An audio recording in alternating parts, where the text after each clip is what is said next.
வணக்கம். விசாரசருமர் வழக்கம் போல எல்லா வீடுகளிலிருந்தும் பசுக்களை மேய்ச்சலுக்கு அழைத்து கொண்டு கிளம்புகிறார். யச்சதத்தன் தன்னுடைய மகன் அறியாமல் அவரை பின்தொடர்ந்து செல்கிறார். விசாரசருமர் மண்ணி ஆற்றங்கரைக்கு பசு கூட்டத்தை மேய்ச்சலுக்கு ஓட்டிச் சென்று புல்வெளியில் அவற்றை மேய விடுகிறார். யச்சதத்தன் என்ன பண்ணுறாருன்னா, அவருக்கு தெரியாமல், தன்னோட மகனுக்கு தெரியாமல் அவர் என்ன பண்ணுறாருன்னு பார்க்கணும் அப்படின்னு ஒரு மரத்து மேலே ஏறி உட்காந்து தன்னோட பையன் என்ன பண்ணுறாருன்னு பார்த்துட்டு இருக்கார். விசாரசருமர் வழக்கம் போல நீராடுகிறார். குடங்களில் இந்த பசுக்கள் தானாக சொரியும் பாலை சேகரித்து வைத்துக் கொள்கிறார். பசுக்கள் தானாக பாலை சொரிகின்றன. விசாரசருமர் அவருக்கு சின்ன வயசுலேயே அவ்வளோ பக்தி. அவருக்கு இது மாதிரி தானா பசுக்கள் பால் சொரிஞ்சதுன்னா அது சிவபெருமானுக்கு அபிஷேகம் செய்வதற்குரிய பால் அப்படின்னு அவருக்கு ஒரு திடமான முடிவு. அந்த குடங்களில் பாலை சேகரித்து கொண்டு வைத்துக் கொள்கிறார். பூக்களை பறித்து வந்து வைத்துக் கொள்கிறார். மண்ணி ஆற்றின் மணலில் வழக்கம் போல ஒரு கோவில் கட்டுறார். கோவில் கட்டி ஒரு சிவலிங்கம் பிரதிஷ்டை செய்கிறார் மணலினாலேயே. பிறகு பூஜைகள் செய்ய ஆரம்பிக்கிறார். தான் சேகரித்து வைத்திருக்கும் பாலை அந்த சிவலிங்கத்தின் பேரில் அபிஷேகம் செய்கிறார். ஆனந்தமான திருமஞ்சனம். அவரின் தந்தை மரத்து மேலேருந்து அதை பார்த்துட்டே இருக்கார். இந்த பூஜை நடந்துட்டு இருக்கும்போது அவர் மரத்துலேருந்து கீழே இறங்கி வர்றார். அவருக்கு ரொம்ப கோபம். இங்கே என்ன நடக்கிறதுன்னு அவருக்கு அந்தளவு புரிஞ்சிக்க முடியல. அந்த குழந்தை ஒரு தெய்வீக குழந்தை. அவரின் குழந்தையாக இருந்தாலும் அவருடைய ஞானம் வேறு மாதிரியாக இருக்கிறது. அங்கே என்ன நடக்கிறதுன்னு அவருக்கு அப்பாவுக்கு புரியல. அவர் ரொம்ப கோவப்பட்டு என்ன பண்ணிடுறாருன்னா, கையில் ஒரு பெரிய கோல் வச்சிருக்காரு. அதால் பையனோட முதுகில் ஓங்கி ஒரு அடி அடிக்கிறார். சிவபூஜையில் ஆனந்தமாக ஈடுபட்டு கொண்டிருந்த விசாரசருமருக்கு அந்த அடி ஒன்றுமே தெரியவில்லை. பூஜை தொடர்கிறது. திரும்பவும் அடுத்த குடத்தை எடுத்து அபிஷேகம் பண்ணுறார். திரும்பவும் ஒரு அடி முதுகில். அடி மேல் அடியாக விழுந்து கொண்டே இருக்கிறது முதுகில். பூஜை தொடர்ந்து கொண்டே இருக்கிறது.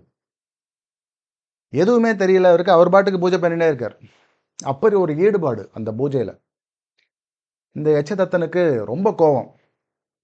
கோபத்தின் மிகுதியால் என்ன செய்து விடுகிறார்னாக்கா, அந்த குடத்தில் பால் வச்சிருக்கார் இல்லையா, அந்த குடத்தை காலினால் தட்டி விட்டு விடுகிறார். அங்கே என்ன நடந்துருக்குன்னு அவருக்கு புரிஞ்சிக்க முடியல.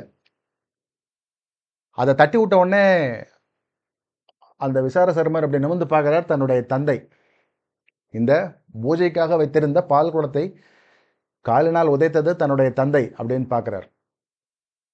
யாரா இருந்தால் என்ன, பூஜையில் சிவபெருமானுக்கு அபிஷேகத்திற்காக வைத்திருந்த பாலை காலால் உதைப்பதா, இது என்ன அப்படின்னு பக்கத்தில் ஒரு சின்ன குச்சி இருக்கு.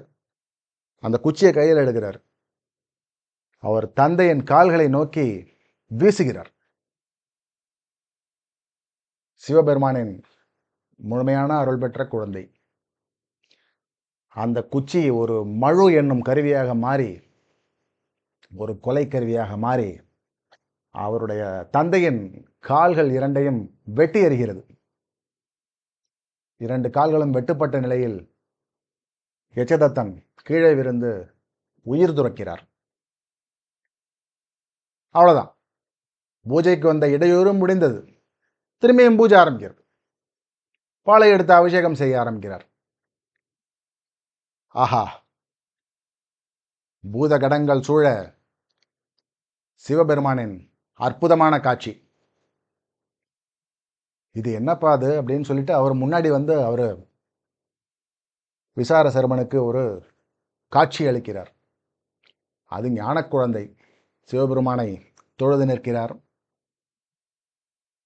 இந்த பூஜைக்கு இடையூறாக வந்தது உன் தந்தை என்று அறிந்தும் அவர் கால்களை வெட்டி அவர் உயிரை மாய்த்து விட்டாரேப்பா, அவர் இறந்து விட்டாரே, இப்படி ஒரு பக்தியா, இப்படி ஒரு ஞானமா என்று சிவபெருமான் அவருக்கு முழுமையான ஆசிகள் கூறி வானத்திலிருந்து பூமாறி பொழிகிறது.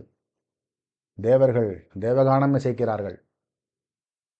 சிவபெருமான் அந்த குழந்தையை மார்போடு அணைத்துக் கொள்கிறார். அப்படி ஒரு பாக்கியம். சிவபெருமானால் மார்போடு அணைத்து கொள்ளப்பட்ட விசார சர்மர் ஜொலிக்கிறார். சிவபெருமான் தன்னுடைய அருள் வாக்கினால் அந்த குழந்தையை நோக்கி, உன்னுடைய தந்தை இறந்துபட்டு கிடக்கிறார், இனிமேல் உனக்கு நானே தந்தையாவேன் என்று ஆசீர்வதிக்கிறார். அப்படி ஒரு பெரும் பாக்கியம் பெற்ற ஒரு குழந்தை விசார சருமர்.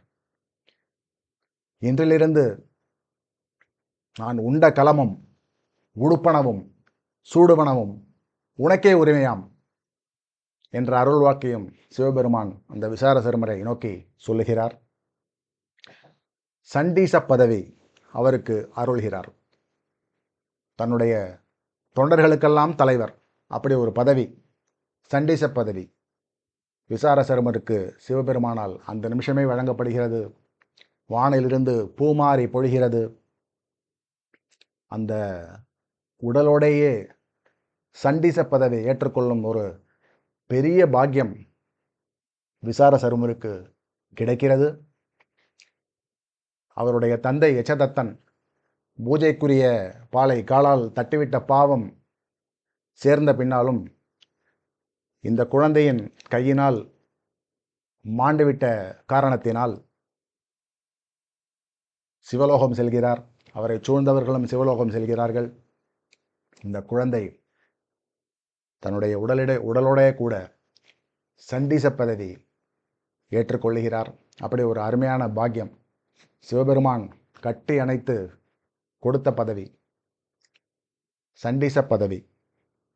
என்றிலிருந்து உனக்கு நானே தந்தை என்று ஒரு அருள் வாக்கு யாருக்கு கிடைக்கும் இல்லையா? அது மாதிரி அந்த குழந்தைக்கு ஒரு பாக்கியம்.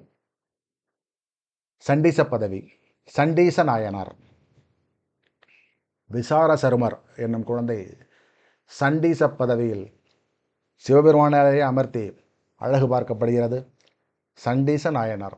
அப்படி ஒரு பெரும் பக்தி. மண்ணியாற்றங்கரையில் சேங்கலூர் என்னும் அழகிய ஊரில் நடந்த ஒரு திருவிளையாடல், சிவபெருமானின் திருவிளையாடல். அப்படியான ஒரு பக்தி. அந்த சிறுவன் செய்த பூஜையில் அங்கே அந்த சிவபெருமான் இருந்து அந்த திருமஞ்சனத்தை ஏற்றுக்கொண்டு அருள் பாலிக்கிறார். அவருக்கு பூதகணங்கள் புடைசூழ காட்சி அளிக்கிறார். அப்படியான ஒரு பாக்கியம். சேங்கலூர் சண்டீச நாயனார். அப்படியான ஒரு அற்புதமான ஒரு வரலாறு. அதில் ஒரு சிறு துளி, ஒரு சிறு பக்தி நம்ம எல்லாருக்கும் வரணும் அப்படின்னு பிரார்த்தனை பண்ணிப்போம்.